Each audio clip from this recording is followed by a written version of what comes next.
evacuate persons who are not Nigerians. Recall that before the commencement of the evacuation exercise, the Nigerian Diaspora Commission had said there are about 3 million Nigerians in Sudan and a total of 5,000 students. The ambassador of Sudan has called me and said there are 160 women and children, no passport, nothing. I said he must profile them, ascertain and verify who they are, get their addresses in Nigeria. Let's know if they are really Nigerians. Where are they? What they should give us their addresses. We did a total of 15 flights and a total of 2,518 Nigerians who probably all safely. Meanwhile, the military, in partnership with a security outfit, Tantita Security Services, has impounded a barge in Warri Delta State loaded with over 600 barrels of crude oil from illegal bunkering. The firm is a security consultant engaged by the Nigerian National Petroleum Company Limited, NNPCL, to secure crude oil assets in the Niger Delta. The barge, allegedly used to convey the crude oil to the jetty, was carried 20 miles off the coast of Warri, where the military on Saturday insisted on destroying the vessel. Amid concerns raised by journalists with regard to the environmental impact of blowing up the vessel, the military destroyed the barge with thick clouds of black smoke filling the atmosphere. No fewer than 18 outgoing state governors will retire into lives of luxury with generous pension benefits despite mounting debts and unpaid workers' salaries. The governors, who hand over to their successors on May 29, 2023, will leave behind at least 3.6 trillion naira debt for the incoming administrations. According to data from the Debt Management Office, the debt figures of these states include the 2.27 trillion naira domestic loans and $1.71 billion foreign borrowing. Nigerian chef Hilda Effiong Bassi, popularly known as Hilda Bassi, has surpassed the current Guinness World Record holder. With her feat, she's poised to break the Guinness World Record for the longest cooking marathon by an individual after hitting the 87 hours 50 minutes mark. The restaurateur began the competition on Thursday after she turned on her cooker at 4 p.m. and surpassed the current world record holder Monday morning.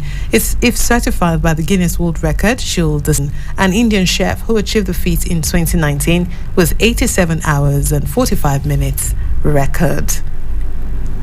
Khartoum residents described fierce battles on Saturday with fighters roving the streets in little sign.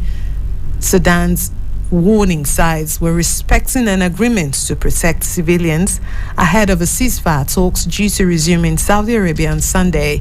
Fighting has rocked Khartoum and adjoining areas, as well as Janania and the Darfur region, since the warring army and the Rapid Support Forces, RSF paramilitary force, agreed to a declaration of principles on Thursday. The conflict that broke out a month ago has killed hundreds of people and sent more than 200,000 into neighboring states, displaced another 700,000 inside the country, and risks drawing in outside powers, destabilizing the region.